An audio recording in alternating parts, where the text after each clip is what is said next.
Hello friend, CGPSC handwritten notes के YouTube channel में आप सभी का बहुत बहुत स्वागत है। चलिएगा, फिर से हम लोग क्लास लेके आ गए हैं। आप सभी को पता है कि डेली 9 PM पे कुछ ना कुछ क्लासेस होती है। कुछ अगर तबीयत इशू हो या कोई सिस्टम इशू हो तभी जाके क्लास को मैं कैंसिल करता हूँ, नहीं तो मेरा पूरा कोशिश रहता है कि डेली एक क्लास कम से कम करवा पाऊँ करके। ठीक है, तो देखेंगे 9 PM हो चुका है। क्लास का लिंक शेयर कर दीजिए आप लोग, ताकि बाकी लोग भी जुड़ जाएं। लास्ट क्लास में हम लोग ने अभी क्वेश्चन का दौर थोड़ा चला रहे थे। क्वेश्चन आपको लोग को एक डेमो टाइप का बता रहे थे कि आपको किस किस चैप्टर के किस लेवल के क्वेश्चन तैयार करने हैं, ताकि आप लास्ट जब एग्जाम में बैठे तब आप ओवर कॉन्फिडेंस के साथ ना बैठे कि हमारी तैयारी है करके। आप अपना लेवल चेक कर ले। और अभी भी समय है, 1 महीने पर रगड़ के आपके पास है 30 दिनों का समय। 30 दिन में अगर आप क्वेश्चन प्रैक्टिस अच्छे से करते हैं टॉपिक वाइज, उसी लेवल के क्वेश्चन आप प्रैक्टिस करते हैं जिस लेवल के एग्जाम में पूछे जा रहे हैं, तो बहुत अच्छा सुधार हो जाएगा। यही उद्देश्य के साथ मैं सारे चैप्टर को कवर करने की कोशिश कर रहा हूँ कि आपको थोड़ा थोड़ा क्वेश्चन बताते चलूँ, ताकि आप उसी लेवल क्वेश्चन प्रैक्टिस कर पाएँ। और अगर आपके पास क्वेश्चन का कलेक्शन नहीं होगा नए लेवल के अभी लेवल के अनुसार, तो आप हमारे व्हाट्सअप में मैसेज करके जुड़ के आप क्वेश्चन प्रैक्टिस से जुड़ सकते हैं। ठीक है, चलेगा। लास्ट क्लास में हम लोग देख रहे थे इकाई 7 और 8, ये दोनों को लेके चल रहे थे। बहुत बड़ा टॉपिक है ये, भारतीय संविधान, व्यवस्थापिका, कार्यपालिका, न्यायपालिका संरचना। इसके संबंध में मैं लगभग 20-25 क्वेश्चन कराया, तो उसी को आगे बढ़ाएंगे। 21 क्वेश्चन लगभग हुआ था, तो इसमें थोड़ा सा और कर लेते हैं करके पार्ट 2 आज लेके आया हूं, क्योंकि बड़ा क्वेश्चन है, बड़ा जो टॉपिक है। तो जितना ज़्यादा क्वेश्चन करेंगे उतना अच्छा आप लोग को समझ में आएगा कि हमको पढ़ना कैसे है। ठीक है, चलिए स्टार्ट करेंगे। जिन लोग भी नए देख रहे हैं यूट्यूब में, अभी तक आप हमसे नहीं जुड़े, जुड़ जाइएगा। मैं बार बार बोल रहा हूँ, फीस को मत देखिएगा। फीस की वैल्यू नहीं है, अभी समय की वैल्यू है। आप सही दिशा में प्रयास की वैल्यू है।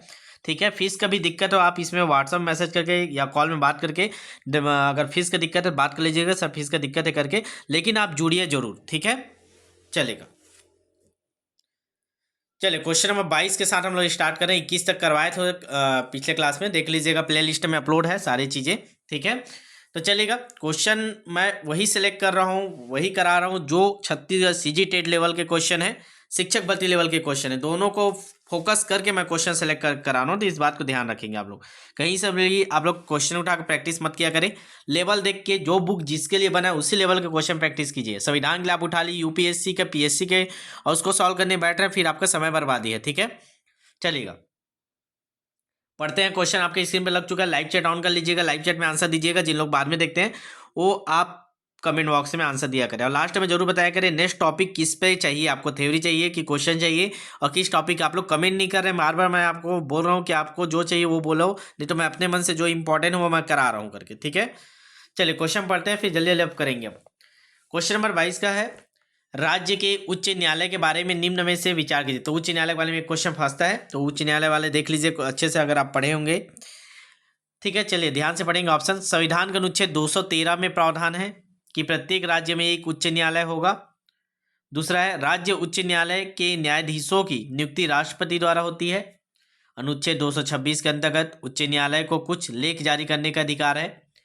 भारतीय संविधान के प्रावधान के अनुसार तदनुसार 2 से अधिक राज्यों के लिए एक ही उच्च न्यायालय गठन किया जा सकता है। तो आपको बताना है इन चारों में से कौन कौन सा सही है उच्च न्यायालय के बारे में। चलिए कमेंट करिए, एक बार अच्छे से पढ़ लीजिए। एकदम बढ़िया क्वेश्चन है, क्योंकि आपको इससे बहुत सारे फैक्ट याद होंगे। अगर आप पढ़े भी नहीं है संविधान तो भी ये पूरा क्वेश्चन देखिएगा, पूरा क्लास देखिएगा अंतिम तक, आपको बहुत अच्छे से मैं कराते भी जा रहा हूँ। थोड़ा थोड़ा थ्योरी भी इससे कवर हो रहा है, ये मान के चलिएगा। अभी देखिए उच्च न्यायालय के बारे में हमको इतनी सारी जानकारी मिल जाएगी। चलिएगा, अरे इसका कूट दिखा देता हूँ तभी तो आप आंसर करेंगे। कूट देख लीजिए, कूट 1 2 सही है कि 1 3 4 सही है कि 2 3 4 सही है कि 1 2 3 सही है। चलिए पढ़ लिए होंगे, मैं डायरेक्ट इसका आंसर पे आता हूँ। इसका सही आंसर ऑप्शन नंबर सी। ठीक है, 2 3 4 सही है। तो एक बार हम लोग फिर से उसको रिवाइज कर लेते हैं। 2 3 4 इस पर फोकस करते हैं। राज्य राज्य उच्च न्यायालय के न्यायाधीशों की नियुक्ति राष्ट्रपति के द्वारा होता है, सही है। अनुच्छेद 226 के अंतर्गत उच्च न्यायालय को कुछ लेख जारी करने का अधिकार है, रिट पिटीशन। हाँ, तो ये भी सही है, ऑप्शन नंबर 3। और चौथा क्या है, भारतीय संविधान के प्रावधान के अनुसार 2 या 2 से अधिक राज्यों के लिए एक ही उच्च न्यायालय गठन किया जा सकता है। सिर्फ 2-3 उच्च न्यायालय जो बहुत सारे राज्यों का है, तो ये देख लीजिएगा। ठीक है, तो इसका सही आंसर हो जाएगा ऑप्शन नंबर सी। थोड़ा बड़ा वाला क्वेश्चन लिया हूँ मैं, क्योंकि इसी प्रकार के नए क्वेश्चन अभी आपको देखने को मिल रहे हैं। ठीक है, ये क्वेश्चन प्रैक्टिस जो हम लोग का बुक था उसमें का है, तो आपको ऐसा लग रहा है कहीं बुक से उठा लिया, तो ऐसा बुक से नहीं उठाया। जो सीजी टेट शिक्षक भर्ती के लिए प्रैक्टिस सेट पिछले बार तैयार किए थे उसमें का क्वेश्चन है ये। सेलेक्टेड क्वेश्चन को मैं अभी फिल्टर करके करा रहा हूँ, जो पिछले बार का और फिल्टर हो गया इस बार, जो अभी लेवल चल उस लेवल पे। ठीक है, चलिए अगला क्वेश्चन 23 नंबर। भारत के उच्चतम न्यायालय की बात किया ना। न्यायाधीश की आयु ऐसे प्राधिकारी द्वारा और ऐसी रीति से आधारित की जाती है जिसका संसद विधि द्वारा उल्लंघन करे अंतः स्थापित किया गया है। मतलब जो मैं बोला कि भारत उच्च न्यायालय के न्यायाधीशों की आयु ऐसे प्राधिकृत अधिकारी द्वारा ऐसी रीति से अवधारित की जाती है, इसका उल्लेख किस संशोधन द्वारा किया गया है? 15वें संविधान संशोधन द्वारा, 16वें संविधान संशोधन द्वारा, 17वें संविधान संशोधन, 18वें संविधान संशोधन द्वारा। चलिए बताएंगे।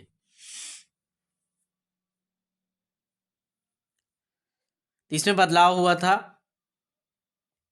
ऑप्शन नंबर ए 15वें संविधान संशोधन द्वारा। ठीक है, चलिए आगे बढ़ते हैं। इंडियन हाई कोर्ट एक्ट किस अवधि में पास हुआ था? Most important question, Indian High Court act किस अवधि में पास हुआ था? ऑप्शन आपके चारों स्क्रीन पे देख लीजिए, जल्दी जल्दी बताएंगे, मैं ऑप्शन नहीं पढ़ रहा हूँ, तो इसको याद कर लीजिएगा, नया फैक्ट है आप लोग के लिए। Indian High Court Act, option number C इसका सही आंसर है। 1856 से 1862 के बीच में पास हुआ था। 1856 से 1862 के बीच में पास हुआ था इंडियन हाई कोर्ट एक्ट। ठीक है, चलिए अगला क्वेश्चन की ओर। केंद्र और राज्यों के बीच होने वाले विवादों का निर्णय करने की भारत के उच्चतम न्यायालय की शक्ति आती है। मतलब केंद्र और राज्य के बीच जो विवाद हो जाता है तो उसका निर्णय करने भारत के उच्चतम न्यायालय की शक्ति किससे अंतर्गत आती है? इसकी ऑप्शन है, इसकी परामर्शित अधिकारिता के अंतर्गत, इसकी संवैधानिक अधिकारिता के अंतर्गत, इसकी अपीली अधिकारिता के अंतर्गत और मूल अधिकार के अंतर्गत। तो जो उच्च न्यायालय को अधिकार है, उच्चतम न्यायालय ना, उच्च न्यायालय नहीं, उच्चतम न्यायालय सुप्रीम कोर्ट की बात किया है। सुप्रीम कोर्ट को ये अधिकार, जब केंद्र और राज्य के बीच विवाद हो जाता है तो वहाँ सुप्रीम कोर्ट हस्तक्षेप करता है, उन दोनों विवाद को निपटाता है। तो किस अधिकार के तहत उच्च न्यायालय को यह अधिकार है कि केंद्र और राज्य में विवाद हो तो उसको सुलझाएगा? ये क्वेश्चन है, समझ में आ रहा है क्वेश्चन? देखिए क्वेश्चन बहुत लेंदी लगेगा ना, क्योंकि लेवल ऐसे ही चल रहा है, इसीलिए मैं, भले आपको हार्ड लगे, कई लोग क्या करते हैं यूट्यूब में आप देख रहे होंगे, वो एकदम सरल सा क्वेश्चन करा देते हैं, आपको कॉन्फिडेंस बढ़ा देते हैं और बोलते हैं पैड कोर्स ले लो। ठीक है, तो इस सब से चक्कर में मत पड़िएगा, एक्चुअल में जैसा क्वेश्चन आ रहा है उसी लेवल पे क्वेश्चन सॉल्व कीजिए। चलिए इसका आंसर हो जाएगा ऑप्शन नंबर डी, मूल अधिकारिता के अंतर्गत। तो उच्चतम न्यायालय के मूल अधिकार के अंतर्गत ही इसको रखा है, केंद्र राज्य के बीच विवाद होता है तो उसको सुलझाना। ठीक है, चलिए ऑप्शन नंबर डी इसका सही आंसर है। चलिए अगला क्वेश्चन, निम्न में से सामाजिक न्याय से संबंधित संवैधानिक प्रावधान नहीं है। सामाजिक न्याय से संबंधित संवैधानिक प्रावधान कौन सा नहीं, ये बताना है आपको। सामाजिक न्याय की बात किया, फोकस करेंगे कीवर्ड सामाजिक न्याय। चलिएगा, अनुसूचित जाति और अनुसूचित जनजाति हेतु सरकारी नौकरियों में आरक्षण, विधायिका में अनुसूचित जाति जनजाति हेतु आरक्षण, सामान्य कार्य हेतु समान वेतन, बाल श्रम निषेध। ये चारों ऑप्शन आपके सामने हैं, इसमें से बताइए कौन सामाजिक न्याय के अंतर्गत नहीं आता है। थोड़ा सा आवाज़ आप लोग को थोड़ा सा डाउन जा रहा होगा, तबीयत थोड़ा सा ठीक नहीं है, लेकिन आप लोग का क्लास मिस नहीं होना चाहिए। कल मिस हो गया था करके, मैं बहुत अपने आप को वो करके बैठा के कर रहा हूँ क्लास को। ठीक है, चलिए जल्दी से आंसर करेंगे। आप लोग आंसर करिए तभी मजा आएगा। सक्रिय रूप से भागीदार बनिए, आप लोग भी लाइव चैट ऑन कीजिए, उसमें आंसर कीजिए। क्वेश्चन नंबर 26 का आंसर क्या हो जाएगा? ऑप्शन नंबर सी, समान कार्य हेतु समान वेतन। ये आपका सामाजिक न्याय के अंतर्गत नहीं आता है, पर्टिकुलर व्यक्तिगत न्याय के अंतर्गत आता है। इसको अगर हटा देंगे तो बाकी चीजें वो संवैधानिक न्याय से संबंधित प्रावधान। अच्छा ये क्या बोला, एक सेकंड रुकिएगा, क्वेश्चन नहीं पूछा था ना। सामाजिक न्याय से संबंधित, देखिए हाँ ठीक है, ये बोल रही है सामाजिक न्याय के अंतर्गत ही तो आएगा, सभी को समान वेतन देना, ये सामाजिक न्याय के अंतर्गत आता है। ठीक है, आप लोग पढ़े होंगे, ये मूल अधिकार में भी सम्मिलित किया गया है, महिला और पुरुषों को समान वेतन, समान अधिकार, समान कार्य के लिए समान वेतन। तो ऑप्शन नंबर जो सी है वो सामाजिक न्याय से संबंधित है। बाकी आपका ये सामाजिक अनुसूचित जाति और जनजाति हेतु सरकारी नौकरियों में आरक्षण, ये सामाजिक न्याय के अंतर्गत नहीं आता। विधायिका में अनुसूचित जाति जनजाति हेतु आरक्षण, बाल श्रम निषेध, तो संवैधानिक प्रावधान आप देखेंगे तो इसका डायरेक्ट संवैधानिक प्रावधान है सामाजिक न्याय के अंतर्गत, समान कार्य हेतु समान वेतन। तो इसका सही आंसर हो जाएगा ऑप्शन नंबर सी, ध्यान देंगे ना, इसमें नहीं को मैं नहीं देखा था। आपको भी हमेशा मैं बोलता हूँ क्वेश्चन सॉल्व करते समय जहाँ नहीं देखो उसको ऐसे गोला घेर दिया करें ताकि क्वेश्चन गलत नहीं होना चाहिए, ठीक है। तो सामाजिक न्याय से संबंधित प्रावधान नहीं है, ठीक है। पूरा क्वेश्चन थोड़ा सा गड़बड़ा गया, ध्यान रखेंगे, करेक्ट करेंगे क्वेश्चन को, ठीक है। ये क्वेश्चन थोड़ा सा गड़बड़ हो गया ना, ये सामाजिक न्याय से संबंधित नहीं है, ठीक है। चलिएगा, इसको स्किप करेंगे, कमेंट मत करिएगा कि सर गलत बता दिए करके, वो थोड़ा सा पढ़ने में मिस्टेक हो गया। इस क्वेश्चन को सामाजिक न्याय से संबंधित नहीं है बोला है, नहीं, ठीक है। तो ये समान वेतन, ये मैं आपको शुरू में बता रहा था वही है, समान कार्य तो समान वेतन, ये सामाजिक न्याय के अंतर्गत नहीं है, ठीक है। बाकी ये अनुसूचित जाति जनजाति सरकारी नौकरी में आरक्षण, ठीक है, और विधायिका अनुसूचित जाति जनजाति का आरक्षण और बाल श्रम निषेध ये सामाजिक न्याय के अंतर्गत आता है। तो ये तीनों आपको याद रखना है, सामाजिक न्याय के अंतर्गत ए बी और डी, सी वाला आपका संवैधानिक प्रावधान नहीं है, सामाजिक न्याय से संबंधित, ठीक है। चलिए थोड़ा सा क्वेश्चन को ध्यान देंगे। चलिए क्वेश्चन नंबर 27 करते हैं। 26 को और अच्छे से पढ़िएगा ना, थोड़ा सा बताने में नहीं के कारण उल्टा कर दिया था, ठीक है। चलिए, भारत के सर्वोच्च न्यायालय के संबंध में निम्न में से कौन सा कथन सही नहीं है। फिर से यहाँ पे देखिए, नहीं मतलब निगेटिव, ठीक है। तो 3 आपके सही हैं, 1 गलत है, उसी गलत को पहचानना है। क्वेश्चन को अच्छे से पढ़ेंगे तब गलती नहीं होगा, नहीं तो देखो अभी मेरे से हो गया था। तो आपको यही ध्यान रखना है पेपर में, सर्वोच्च न्यायालय की बात किया है, सुप्रीम कोर्ट के बारे में बात किया है। तो चलिए देखते हैं कौन से सुप्रीम कोर्ट के बारे में सही नहीं है। पहला ऑप्शन, सर्वोच्च न्यायालय के परामर्श अनुसार सरकार प्रस्तावित विधेयक में आवश्यक संशोधन कर सकती है। दूसरा ऑप्शन है, राष्ट्रपति सर्वोच्च न्यायालय द्वारा दिए गए परामर्श को मानने तो बाध्य नहीं है। राष्ट्रपति द्वारा मांगे जाने पर सर्वोच्च न्यायालय उन्हें परामर्श देने हेतु बाध्य है। संविधान की व्याख्या से संबंधित किसी मामले पर राष्ट्रपति सर्वोच्च न्यायालय से परामर्श मांग सकता है। तो चलिए बताइए कौन सा कथन सही नहीं है, जल्दी से आंसर करेंगे। देखिए ऐसे बड़े बड़े क्वेश्चन को आपको दोबारा और आराम से पढ़ने की आवश्यकता रहता है, नहीं तो आप गलती करेंगे। देखिएगा इसका ऑप्शन में सी आएगा आंसर, ये गलत है। बाकी ये 3 चीजें सही हैं। पहला, सर्वोच्च न्यायालय के परामर्श अनुसार सरकार प्रस्तावित विधेयक में आवश्यक संशोधन कर सकती है। बिल्कुल सरकार कर सकती है, इस चीज़ को याद रखिएगा। अगर सर्वोच्च न्यायालय कुछ परामर्श दिया है तो जरूरी नहीं उस परामर्श को माने, उसमें वो क्या कर सकता है, संशोधन भी कर सकता है सरकार, ठीक है। दूसरा क्या सही हुआ है हमारा, राष्ट्रपति सर्वोच्च न्यायालय द्वारा दिए गए परामर्श को मानने तो बाध्य नहीं। बिल्कुल अभी आपको हम लोग पढ़ा कि बाध्य नहीं है, सर्वोच्च न्यायालय बोला आप ऐसा कीजिए तो चाहे तो वो कर सकता है या नहीं कर। जैसे अभी आपने देखा था बीएड वालों को नियुक्ति से हटाने की बात कर दिया सुप्रीम कोर्ट, लेकिन सरकार मानने के लिए बाध्य नहीं है, वो उसको हटा के दूसरे पद में डाल दिया, वो अपने मन से उसमें संशोधन कर दिया, उनको उस नौकरी बदले दूसरा नौकरी दे गए। उसी प्रकार आप इसको समझने की कोशिश कीजिए, वो एक केवल उदाहरण है कि अगर सर्वोच्च न्यायालय किसी परामर्श दे रहा है कुछ चीज़ के लिए तो बाध्य नहीं है उसके लिए, वो उसमें संशोधन कर सकता है किसी विधेयक में, ठीक है। अगला है डी, हमारे ये सही था, संविधान की व्याख्या से संबंधित किसी मामले पर राष्ट्रपति सर्वोच्च न्यायालय से परामर्श मांग सकता है। राष्ट्रपति को लगता है कि परामर्श मांगना चाहिए तो मांग सकता है, ठीक है। चलिएगा अगला बढ़ते हैं आगे, 28वां नंबर क्वेश्चन। चलिए पढ़िए आप लोग। चलिए क्वेश्चन पढ़ेंगे। उच्चतम न्यायालय मामलों की सुनवाई नई दिल्ली में करता है, ठीक है। आप सभी पता है सुप्रीम कोर्ट कहाँ करता है, सुनवाई नई दिल्ली में करता है, परंतु अन्य स्थान पर भी सुनवाई कर सकता है। बताएंगे क्यों। यदि उच्चतम न्यायालय के न्यायाधीश बहुमत से यह तय करे, राज्य विधानसभा के अनुरोध पर, संसद के अनुमोदन से, राष्ट्रपति के अनुमोदन से। तो आप बताइए, देखिए कोई भी केस जाता है सुप्रीम कोर्ट में तो उसकी सुनवाई क्या होता है, सुप्रीम कोर्ट में दिल्ली में, लेकिन वो बाकी जगह पर जाके वहां भी सुनवाई कर सकता है। तो कब कर सकता है इसके बारे में आपको आंसर देना। बढ़िया क्वेश्चन है, ध्यान रखेंगे, क्वेश्चन समझ रहे होंगे तब आपको समझ में आएगा। चलिए बताएंगे किसी को पता होगा तो इसका सही आंसर है ऑप्शन नंबर डी, राष्ट्रपति के अनुमोदन से सुप्रीम कोर्ट कहीं भी जाकर सुनवाई कर सकता है, ठीक है। चलेगा, ऑप्शन नंबर डी इसका सही आंसर है। चलिए अगला क्वेश्चन। आज के क्वेश्चन बहुत लेंदी आपको लगेंगे, बड़े धैर्य रखना पड़ेगा आपको, तभी जाके आपको लास्ट तक आप बने रहेंगे, ठीक है। चलिए क्वेश्चन नंबर 29। भारत के संविधान के संदर्भ में निम्नलिखित कथनों पर विचार कीजिए। किसी भी उच्च न्यायालय के पास किसी भी केंद्रीय कानून को संवैधानिक रूप से अमान्य घोषित करने का अधिकार क्षेत्र नहीं होता, नहीं बोला है ना।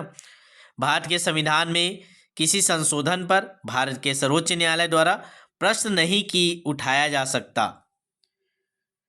भारत के संविधान में किसी संशोधन पर भारत के सर्वोच्च न्यायालय पर प्रश्न नहीं उठाया जा सकता। ऐसा होता है क्या? सर्वोच्च न्यायालय कोई भी मतलब संसद है वो कोई भी संशोधन करेगा तो सर्वोच्च न्यायालय उसमें हस्तक्षेप कर सकता है कि नहीं, ये क्वेश्चन है दूसरा। चलिए बताइए उपरोक्त कथन में से कौन सा सही है? तो देखिए दोनों गलत है, ना तो एक सही ना तो दो, क्योंकि अगर संसद किसी संविधान में संशोधन करता है, अगर उच्च न्यायालय को लगता है कि ये गलत है तो उसमें वो ऑब्जेक्शन कर सकता है, ठीक है, प्रश्न चिन्ह उठा सकता है, तो ये गलत हो गया। दूसरा क्या, पहला क्या बोला था, किसी भी उच्च न्यायालय के पास किसी भी केंद्रीय कानून को संवैधानिक रूप से अमान्य करने का अधिकार नहीं होता है, बिल्कुल वो अमान्य कर देता है किसी भी कानून को, ठीक है। तो ये दोनों गलत है, इसीलिए हमारा ऑप्शन हो जाएगा ऑप्शन नंबर डी, ना तो एक ना ही दो, ठीक है। चलिए अगला क्वेश्चन, भारत के उच्चतम न्यायालय के मुख्य न्यायाधीश या मुख्य न्यायमूर्ति का सही क्रम क्या है? तो क्रम पूछा है तो इसको देख लीजिए ऑप्शन, मैं डायरेक्ट आंसर बताता हूँ। अभी तो नए लोग ऐड हो चुके हैं, ये पुराने जमाने का है, उस समय का पूछा गया है, जो पुराने जो पहले दूसरे तीसरे वाले थे उसके लिए आपको क्रम याद रखना है, कम से कम शुरू के 5-10 कम से कम याद रखिए। HL Dattu, TS Thakur, Jagdish Singh Khelhar, option number C हमारा सही आंसर है। तो इसको एक बार देख लीजिएगा, क्वेश्चन नंबर 30 को, HS दत्तू, फिर TS ठाकुर, फिर जगदीश सिंह खेहर, ठीक है। चलिए अगला क्वेश्चन, मैं आपको पूरा पैटर्न दिखा रहा हूँ, किस पैटर्न से क्वेश्चन अभी पूछे जा रहे हैं, इस बात को ध्यान रखिएगा। अधोलिखित राज्य सचिव में निम्न स्थिर पदों के नीचे क्रम में जमाना है। आपको जो पद है कूट की सहायता से सोपानिक क्रम, अच्छा उच्चतम से निम्नतम मतलब उच्च से नीचे की ओर आपको जमाना है, इसको सबसे बड़ा फिर छोटा फिर छोटा। तो ऑप्शन है सचिव, उप सचिव, विशिष्ट सचिव, सहायक सचिव। चलिए चारों को जमाइए, पहले सबसे बड़े को ऊपर में रखिए, फिर नीचे नीचे ऐसे करके जमाना है आपको। क्रम जमाने वाला आता है ना, बहुत बार पूछा गया क्वेश्चन है। चलिए ज़्यादा समय नहीं लेते, जल्दी जल्दी मैं बता रहा हूँ, इसका सही आंसर हो जाएगा ऑप्शन नंबर बी। अब हम बात जमा के हम लोग याद कर लेते हैं। सबसे पहला क्या आएगा, सचिव, सबसे बड़ा कौन होता है, सचिव, फिर होता है विशिष्ट सचिव, ठीक है, फिर होता है उप सचिव, फिर होता है आपका सहायक सचिव। तो ये क्रम को आप लोग याद करके रखिएगा, ठीक है। ऑप्शन नंबर 20 का सही आंसर, सबसे पहले सचिव एक नंबर में, फिर विशिष्ट सचिव, फिर आपके उप सचिव, फिर लास्ट में आपके सहायक सचिव, ठीक है। उप सचिव से बड़ा होता है विशिष्ट सचिव, याद रखेंगे इसको। ऑप्शन नंबर 20 का सही आंसर है। चलिए अगला क्वेश्चन, क्वेश्चन नंबर 32, राज्य विधानसभा के बारे में अधोलिखित पर विचार कीजिए। अब विधानसभा की बात किया, विधानसभा के बारे में आंसर दीजिएगा। इसका समयकाल 5 वर्ष का होता है, इसकी अध्यक्षता मुख्यमंत्री करता है, इसका जनता द्वारा प्रत्यक्ष रूप से निर्वाचन होता है, राज्यपाल को इसके विघटन का अधिकार है। चलिए बताइए कौन सा इसमें का सही है? क्वेश्चन नंबर 32 का आंसर करिए। देखिएगा 5 साल होता है, एकदम सही है, पहला सही है। और अध्यक्षता मुख्य नहीं, ये नहीं कर, अध्यक्षता विधानसभा अध्यक्ष करता है, आप सभी को पता है, ठीक है। विधानसभा का अध्यक्ष अध्यक्षता करता है, मुख्यमंत्री नहीं करता, वो तो सदस्य ग्रुप में बैठता है नीचे, ठीक है। तो ये गलत हो गया, तो मतलब हमारा 1, 3, 4 सही है, ठीक है। जनता द्वारा प्रत्यक्ष रूप से विधायक जाते हैं, इसलिए ऑप्शन 3 भी सही है। राज्यपाल इसको विघटन कर सकते हैं, ये भी सही है। तो 1, 3, 4, 1, 3, 4 कहाँ है, देखिए 1, 3, 4, ऑप्शन नंबर डी इसका सही आंसर है, ठीक है, ठीक है, डी इसका सही आंसर है, ऑप्शन नंबर डी इसका सही आंसर हो जाएगा। चलिए अगला क्वेश्चन, निम्नलिखित में कौन सी भारतीय संसद की वित्तीय समितियां है? आपको बताना संसद में इनमें से कौन सी वित्तीय समितियां है। पहला है प्राकल समिति, लोक लेखा समिति, लोक उपक्रम समिति, संसद सदस्यों के वेतन और भत्तों से संबंधित संयुक्त समिति। चलिए बताइए कौन कौन सा समिति इसमें शामिल है, ऑप्शन आप देखिए बताइए।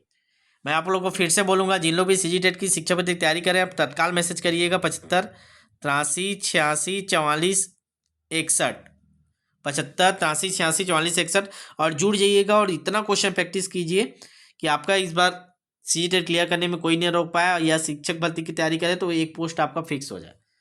फीस का कोई दिक्कत, मैं बार बार बोलता हूँ, हमारा उद्देश्य पैसा कमाना नहीं है, केवल टाइपिंग के लिए लेते हैं। फीस का आप दिक्कत है तो आप बता दीजिए, सर मेरे को फीस का दिक्कत है, तो कुछ ना कुछ आपको सुविधा देंगे, ठीक है।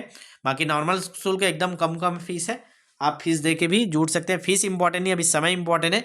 अब आपका जो तैयारी का तरीका है, जो लेवल के क्वेश्चन हम लोग करा रहे हैं वो इंपॉर्टेंट है, ठीक है। तो कम के चक्कर में, किसी 100-200 के चक्कर में मत कहीं रहिएगा। आप समय इंपॉर्टेंट को देखिएगा, पैसा को मत देखिएगा अभी, ठीक है। चलिए बता दीजिए इसका आंसर क्या हो जाएगा। कौन कौन सी भारतीय संसद की वित्तीय समितियां शामिल है। क्वेश्चन नंबर 34 का आंसर करेंगे। अच्छा क्वेश्चन है, ये सब आपको पता होना चाहिए ना। आजकल इसी प्रकार के, इसी लेवल के क्वेश्चन पूछे जा रहे हैं। सस्ता सस्ता क्वेश्चन पढ़ेंगे, कौन सा अनुच्छेद के तहत क्या है, तो वो नहीं आ रहे हैं ना। इसका सही आंसर आप लोग बताइए। इसका सही आंसर है ऑप्शन नंबर सी, 1, 2, 3। 1, 2, 3 ये तीनों समितियां भारतीय संसद की वित्तीय समितियां, प्राक्कलन समिति, लोक लेखा समिति, लोक उपक्रम समिति, ठीक है। तो 1, 2, 3 इसका सही आंसर है। चौथा गलत है, संसद सदस्यों के वेतन भत्तों संबंधित संयुक्त समिति, ये आपके संसद की वित्तीय समिति के अंतर्गत नहीं आता है, ठीक है। चलिएगा आगे बढ़ते हैं। अगला क्वेश्चन, क्वेश्चन नंबर 35। राजनीतिक शब्दावली में शून्य काल का अर्थ है, आपको बताना है शून्य काल का क्या अर्थ है। पहला ऑप्शन है वह दिन जब संसद में कोई कार्य नहीं होता, निलंबित प्रस्ताव, स्थगन प्रस्ताव, प्रश्न उत्तर काल। चलिए बताइएगा शून्य काल का अर्थ क्या है। आप लोग देखते होंगे जब बहस चलता है, विधानसभा का सत्र चलता है, उसमें आप लोग सुनते होंगे शून्य काल। तो शून्य काल क्या होता है। तो शून्य काल हम लोग प्रश्न उत्तर काल को कहते हैं। तो ऑप्शन नंबर डी इसका सही आंसर हो जाएगा। चलिए आगे बढ़ते हैं। निम्न विधेयकों में से किस एक का भारतीय संसद के दोनों सदनों द्वारा अलग अलग विशेष बहुमत से पारित होना आवश्यक है। तो कौन सा विधेयक है जिसको दोनों सदनों से अलग अलग विशेष बहुमत से पास होना चाहिए। साधारण विधेयक, संविधान संशोधन विधेयक, वित्त विधेयक, धन विधेयक। चलिए बताइएगा। आप लोग आंसर करते जाइए, सक्रिय रूप से भागीदार बनिए और लास्ट में बताइए कल किस टॉपिक के क्वेश्चन करना है या थ्योरी चाहिए आपको। कमेंट करेंगे तभी मैं क्लास लेके आऊँगा ना। चलिए बताएंगे इसका आंसर बताइए। तो इसका आंसर ऑप्शन नंबर डी धन विधेयक। आप सभी पता है कि जो धन विधेयक होता है उसके सदन के दोनों सदनों से, मतलब संसद के दोनों सदनों से उसको विशेष बहुमत से पारित होना आवश्यक होता है, ठीक है। तो ऑप्शन नंबर डी इसका सही आंसर है। चलिए अगला क्वेश्चन, क्वेश्चन नंबर 37। भारतीय संविधान में कोई संशोधन लाने का उपक्रमण किया जा सकता है लोकसभा द्वारा, राज्यसभा द्वारा, राज्य विधानमंडल द्वारा, राष्ट्रपति द्वारा। भारतीय संविधान में कोई संशोधन लाने का उपक्रम मतलब कौन रख सकता है, इनमें से कौन कौन रख सकता है कि संशोधन की शुरुआत कौन कर सकता है, बताइए। तो इसका सही आंसर हो जाएगा ऑप्शन नंबर डी 1 और 2। एक मतलब लोकसभा द्वारा और राज्यसभा द्वारा। लोकसभा और राज्यसभा के द्वारा ही संविधान संशोधन की जो प्रक्रिया वो प्रारंभ की जाती है, ठीक है। राज्य विधानमंडल से कोई भी संविधान संशोधन नहीं होता, ठीक ना, राष्ट्रपति के द्वारा। तो ऑप्शन नंबर 1 और 2 हमारा सही है। लोकसभा और राज्यसभा संविधान संशोधन का प्रस्ताव ला सकता है। चलिए अगला क्वेश्चन, निम्न में से कौन भारत की रक्षा सेवाओं से संबंधित सभी मामलों के लिए प्रत्यक्ष रूप से संसद के प्रति उत्तरदायी है। राष्ट्रपति, प्रधानमंत्री, रक्षा मंत्री, राजनीतिक मामलों की कैबिनेट समिति। भारत की रक्षा सेवाओं से संबंधित मामलों के लिए प्रत्यक्ष रूप से संसद के प्रति उत्तरदायी। रक्षा की बात कर रहा है, सेना की बात कर रहा है, ध्यान रखेंगे। तो कौन है, तो ऑप्शन नंबर सी रक्षा मंत्री, ठीक है। चलेगा आगे बढ़ते हैं। अगला क्वेश्चन, आज क्वेश्चन थोड़ा ज्यादा लाया हूं इसीलिए जल्दी जल्दी कर रहे हैं। प्रधानमंत्री को लोकसभा के द्वारा चुना जाता है, लोकसभा में बहुमत प्राप्त पार्टी द्वारा नॉमिनेट किया जाता है, राष्ट्रपति के द्वारा नियुक्त किया जाता है, संसद के द्वारा चुना जाता है। तो आपको बताना है प्रधानमंत्री के बारे में। चलिए बताएंगे, जल्दी जल्दी आंसर करेंगे फटाफट।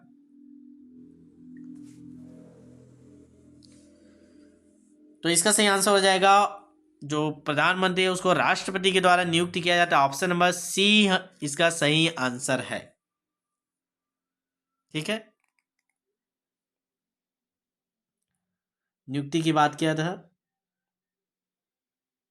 चलेगा आगे बढ़ते हैं। क्वेश्चन नंबर 40, दिनेश गोस्वामी समिति का संबंध है, नया क्वेश्चन लग रहा होगा आपको।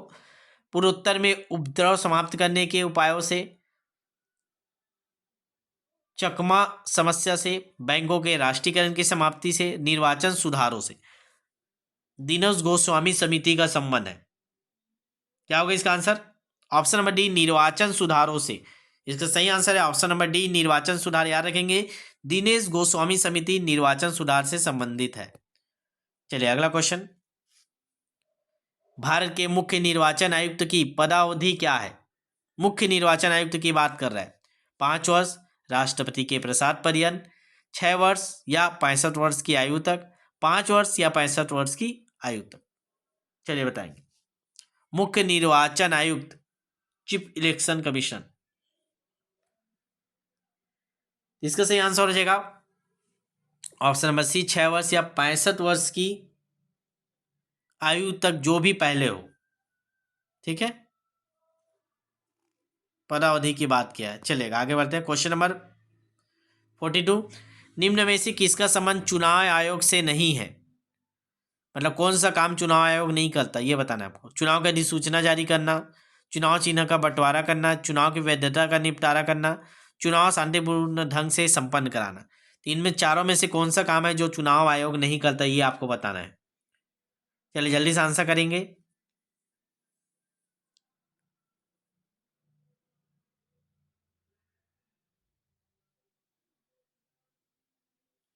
चलिए, इसको होमवर्क दे रहा हूँ। ये अच्छा क्वेश्चन, आप लोग कमेंट नहीं करते तो कम से कम इसका आंसर मैं नहीं बता रहा हूँ, आप लोग बताइएगा। क्वेश्चन नंबर 42 का आंसर। इससे ये पता चलेगा जितने लोग आप देख रहे हैं, ये एक ट्यूब ने, आप इसको सर्च कर लीजिएगा गूगल में, फिर भी बताइएगा। लेकिन आपको कमेंट करना है, तो इससे मेरे को पता चलेगा जितने लोग व्यू आ रहे हैं, जितने 2000-3000 लोग देख रहे हैं, उसमें कितने लोग सही ढंग से देख रहे हैं, कितने लोग का रिजल्ट हम लोग को मिलेगा। ठीक है, इसको आप लोग कमेंट करिएगा इसका आंसर। चलिए अगला क्वेश्चन, निम्नलिखित में से कौन संविधान की 12वीं अनुसूची के अंतर्गत आता है? संविधान की 12वीं अनुसूची की बात किया है। सड़कें, गैर पारंपरिक ऊर्जा के स्रोत, ए और बी दोनों, या इनमें से कोई नहीं। तो आप सभी पता है, ऐसे में आंसर क्या हो जाएगा? ऑप्शन नंबर सी, सड़क और गैर पारंपरिक ऊर्जा के स्रोत, ये दोनों आपके संविधान की 12वीं अनुसूची के अंतर्गत आता है। चलिए अगला क्वेश्चन, भारत का पहला नगर निगम कौन सा था? कलकत्ता, लखनऊ, मद्रास, इलाहाबाद। चलिए बताएंगे, भारत का पहला नगर निगम। तो भारत का पहला नगर निगम ऑप्शन नंबर सी, मद्रास था। ठीक है, चलिए आगे बढ़ते हैं। शहरी स्थानीय शासन प्रणाली की स्थापना किस संशोधन द्वारा की गई है? 71वें, 74वें, 99वें, 10वीं। शहरी स्थानीय शासन प्रणाली, चलिए बताएंगे। इसका सही आंसर हो जाएगा ऑप्शन नंबर बी, 74वें। ठीक है, जो नगरीय निकाय की बात किया है, तो आप सभी पता है 73 आपका पंचायती राज से है, और नगरीय पंचायत का आपका 74 है। इसके लिए ऑप्शन हो जाएगा ऑप्शन नंबर बी। चलिए अगला क्वेश्चन, किस ब्रिटिश गवर्नर जनरल ने 1870 में स्थानीय स्वशासन के विकास के लिए वित्तीय विकेंद्रीकरण पर एक प्रस्ताव लाया था? मतलब वही पूछ रहा है, जो स्थानीय स्वशासन के जन्मदाता किसे, क्वेश्चन और बनता है, स्थानीय स्वशासन या पंचायती राज के जन्मदाता कौन है? Lord Ripon, Lord Curzon, Lord Mayo, इनमें से कोई नहीं। इसका सही आंसर हो जाएगा option number C, Lord Mayo. ठीक है, चलिए आगे बढ़ते हैं। अगला क्वेश्चन, निम्नलिखित में से किसे शहरी स्थानीय सरकारी निकाय में शामिल किया जा सकता है? प्रदूषण नियंत्रण बोर्ड, टाउनशिप, यूडीए, उपरोक्त सभी। इसका सही आंसर ऑप्शन नंबर डी, उपरोक्त सभी आएगा। याद कर लीजिए, शहरी स्थानीय सरकारी निकाय के अंतर्गत प्रदूषण नियंत्रण बोर्ड को शामिल किया गया जाता है, टाउनशिप के शामिल किया जा सकता है, यूडीए को। ठीक है, तो हमारा आंसर हो जाएगा ऑप्शन नंबर डी, उपरोक्त सभी। चलिए एक दो क्वेश्चन और बचा है। पोर्ट ट्रस्ट के बारे में निम्नलिखित में कौन सा कथन सही है? पोर्ट ट्रस्ट, इन्हें बंदरगाह क्षेत्रों में स्थापित करने की आवश्यकता नहीं है। एक बंदरगाह ट्रस्ट संसद के एक अधिनियम द्वारा बनाया गया था। तो आपको बताना है इनमें से कौन सा सही, केवल एक, केवल दो, या एक और दो दोनों सही है, इनमें से कोई नहीं। ए गलत है, बी सही है, मतलब ऑप्शन नंबर बी इसका सही आंसर हो जाएगा। एक बंदरगाह ट्रस्ट संसद के एक अधिनियम के द्वारा बनाया गया था। ठीक है, तो इसका सही आंसर हो जाएगा ऑप्शन नंबर बी। चलिए आगे बढ़ते हैं। क्वेश्चन नंबर 49, 74वें संशोधन के बारे में निम्नलिखित में से कौन सा कथन सही है? इनमें अनुच्छेद 243 से 243 तक के प्रावधान है। मतलब नगरीय निकाय की बात कर रहा है। 74 मतलब नगर निगम, नगर पंचायत, ठीक है, नगर पालिका, इन सब की बात कर रहे हैं, शहरी। इसने संविधान में एक नई 12वीं अनुसूची को जोड़ी, ये भी सही है, जिनमें नगर पालिकाओं के 18 कार्यात्मक आइटम शामिल है। अब बताना दोनों में से कौन सा सही है। याद कर लीजिएगा, दोनों सही है ना। ऑप्शन नंबर सी आएगा। 74 संविधान संशोधन नगरीय निकाय से संबंधित है, और जो अनुच्छेद की बात करें 243 से स्टार्ट होता है, 243 तक जाता है, ठीक है। दूसरा, संविधान में एक नई 12वीं अनुसूची जोड़ी है, ये भी आपको पता है कि 12वीं अनुसूची नगरीय निकाय 74वें संविधान संशोधन से संबंधित है, तो ये भी सही है। तो हमारा आंसर हो जाएगा 1 और 2 दोनों सही है। चलिए लास्ट क्वेश्चन है। नगर निगम और नगर पालिका के संबंध में निम्नलिखित में से कौन सा कथन सही है? एक मेयर ज्यादातर 1 वर्ष के लिए चुना जाता है। नगर आयुक्त का चुनाव अप्रत्यक्ष रूप से नगर निगम के निर्वाचित सदस्यों द्वारा किया जाता है।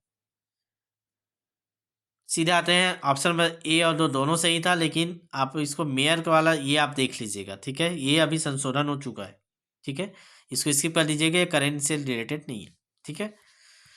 तो आज के क्वेश्चन यहीं तक समाप्त करते हैं। कमेंट करके लास्ट में जाते जाते बता दीजिए कि कल थ्योरी पढ़ाना है कि और क्वेश्चन सॉल्व करना है, और किस टॉपिक के क्वेश्चन सॉल्व करना है, क्या इसी को और आगे बढ़ाना है, इकाई 9-10, ठीक है, कि थ्योरी जो बचे हुए हैं कुछ कुछ, उसको थ्योरी पे फोकस करें, ठीक है। तो ये कमेंट कर दीजिएगा, और ये नंबर नोट कर लीजिए। जिन लोग भी यूट्यूब में देख रहे हैं, अभी तक बैच से नहीं जुड़े हैं, प्रैक्टिस बैच से जुड़िए, प्रैक्टिस कीजिए। 75 83 86 44 61, ठीक है। चलिए मिलते हैं नेक्स्ट वीडियो में, तब तक के लिए ऑल द बेस्ट। शेयर कर दीजिएगा व्हाट्सएप स्टेटस में जाते जाते। नए होंगे तो चैनल को सब्सक्राइब करके रखिएगा, ताकि आप लोग को नोटिफिकेशन मिलते रहे।